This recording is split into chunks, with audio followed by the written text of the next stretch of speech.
Good morning, good afternoon, good evening, folks. Michael Zuber, one rental at a time, back with the three amigos, and we are going to answer a great question, and that is, what is something we wish somebody told us at the beginning of our real estate journey? We're going to go around two, maybe three times. Let's welcome the guys to the show. Dion, welcome to the show. How you doing? Howdy, doing great. I actually really like this question. Yep. Matt, how about you? How you doing? I'm very excited to share my horrible experiences.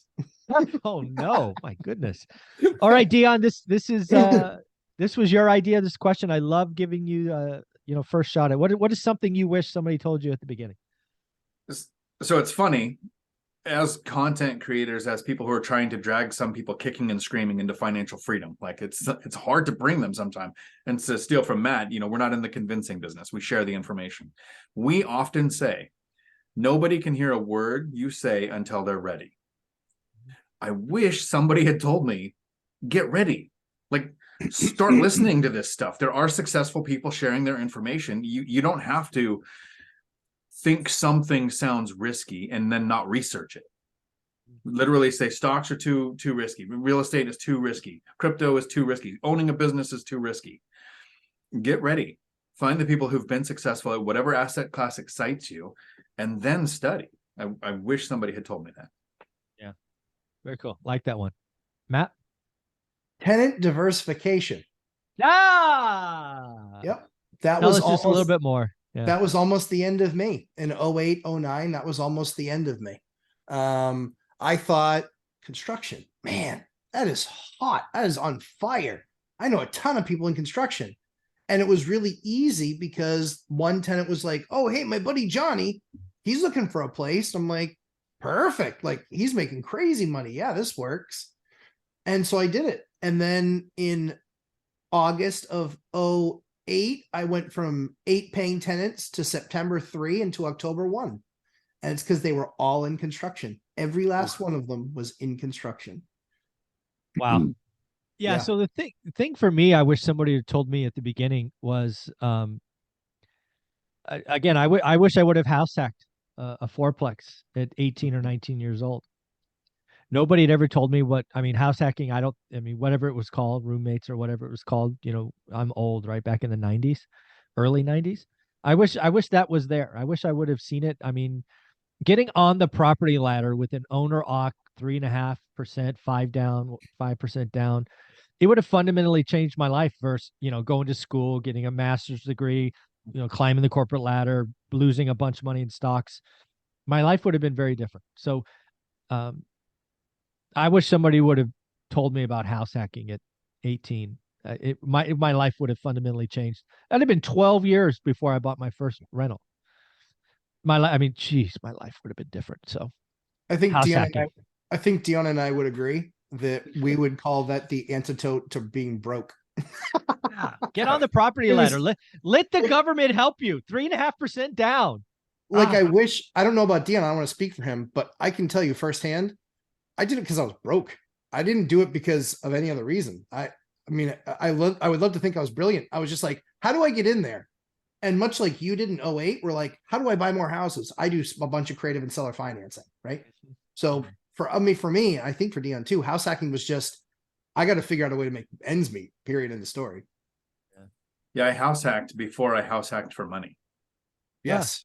So I rented a room out for free to a young couple, so I would have 24-hour live-in daycare while I went through the police academy, which was, an hour away for 6 months, to where I could sleep in the parking lot at the academy and not have to drive home and worry about kids.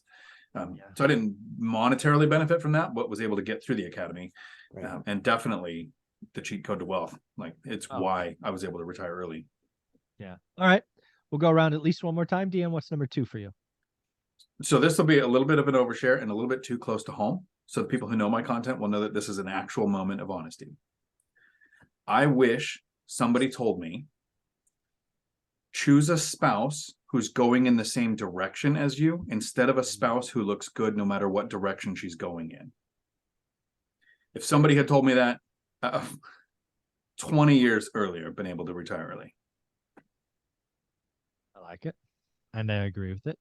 All right. Matt? If it's life advice now and not just real estate advice, I would say I would dovetail to what Dion says, which is make sure that they are 100% on board with what your goal is. Because that was probably one of Ashley's and my very first conversations was, hey, listen, this is the direction that I'm going. I'd love it if you would be on board. We can do this together. However, if it's not, no worries. I'm on to the next because this is what I'm going to do. I like it. See if I can kind of, I can't, I'm not going to, I think those are awesome things. And I can't add anything to them because you got to get your spouse on board. You got to go the same direction. I love all of that. It's been very important. What I going to lean on is, the first 5 years are slow. They're slow for everyone, but they're still worth going through. Right? What happens when the snowball gets to a point where you can see it is awesome. It's just so slow. Everybody wants it faster. It's why I wrote that second book when Dion narrated. It's because there's 15 different stories of the snowball going slow and ultimately getting there. Our 3 stories are, yes, real estate investing, but very different. And I mean, I don't know what to tell you, folks. The first 3 to 5 years are slow. They suck. Shut up and get through them because on the other side of that is wonderful. And it's not like magically at 5 years you're suddenly free, but you can at least see it. It's meaningful enough. You can go, oh my God, I'm a millionaire now. When did that happen? Right. So yeah, that's number 2. Let's go around one more time. Dion. My brother tried to convince me to get into real estate by telling me one time, when I buy a rental property, in 11 years, I get my money back. Stop me from investing for a decade. I thought that was kind of silly. I thought, you have your money. You bought something. Why so get that it in back 11 in years, 11 you can have your years? money again, right? I wish somebody had explained to me that when you buy a rental property, you don't spend any money. You move it. You take it from the bank and you put it in the property. It's still there. It's still yours. You can sell, cash out, HELOC, all those things that you can do with it, 1031 if you need to. So I kind of wish somebody had explained yield, internal rate of return, like all those concepts that when I was just a truck driver and a cop, like none of that meant anything. I was like, no, I'm going to put into my 401k and I have a pension if I can stay at this job for decades, instead of I could put my money somewhere where it's paying me. That I would have loved to have heard that years ago. All right. Final one, Matt. Don't listen to other people. I wish somebody had told me don't listen to other people. Well, I just figured it out. I was just like, and it was very easy test for me. It was something that dawned on me very early on when I was talking to a broker. And the broker was like, yeah, no, I wouldn't do this one. Nah, yeah, no, I wouldn't do this one. And so we went through a few properties. Nah, yeah, I wouldn't do this one. I'm like, would you do anyone? We're looking at a bunch of properties. Would you do anyone? And you don't own anything. So I guess you wouldn't. Yeah, So you're right. You wouldn't. So why am I listening to you? Yeah. And so that's what dawned on me. My goal was to become a property investor. That was the goal. And so because that was the goal, I was looking at it through a different lens than they were. I mean, for 90% of agents to not own anything or whatever the number is, it's 90+% to not own any property. Blows my mind. Crazy. Blows my mind. Do I say something? That's like somebody getting rental purchasing advice from a YouTube channel who doesn't own any rentals and puts out crash videos every day. One would think. You would think. Maybe you stop listening to that person. I mean, this is my appeal to YouTube Nation. Why are you watching stuff based on someone's lack of experience? Yeah. It's funny. I got into a Twitter spat yesterday with someone, and I kind of closed it with, you own nothing and you live in your mom's basement. So why am I listening to you? So it's like, okay. Exactly. So don't listen. crazy, listen to crazy people stuff. that are trying to do what you're trying to do. Yeah, exactly. I guess my final one is kind of one of my big errors in the beginning is, and we're going to talk about this on Dion's channel. So this is a nice tie-in. I thought the answer lived in Excel. I thought the answer to real estate investing was in Excel. My original spreadsheet, I wish I still had it, but I deleted it out of frustration, was multi-tabs. Everything was together, depreciation, mortgage pay down, all this tax. I mean, just utter lunacy.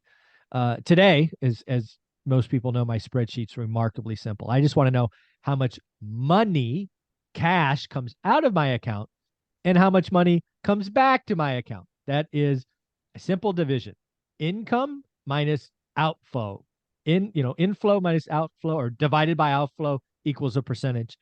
Man, I swear I must have spent 500 hours plus on that spreadsheet. And it was utter wasteful, stupid. It's very easy. And the spreadsheet I use today is remarkably simple. So, guys, that's what I think it is. I wish people told us this stuff. Dion, where can people find you? Right here on YouTube, Dion Talk Financial Freedom. Awesome. And Matt? Lumberjack Landlord, Instagram, YouTube, and live streams on Sunday afternoons are 11:30 a.m. Eastern time, my afternoons. There you go. And we'll be doing a live stream on Friday, I believe, on Lumberjack Yes. Landlord. Yes, just we do a random midday live stream. This one's on your channel. This one's on Dion Talk Financial Freedom. Is it? It is. I don't know. We need a coin. It's your turn. You guys are so awesome. Thanks, guys. Take care.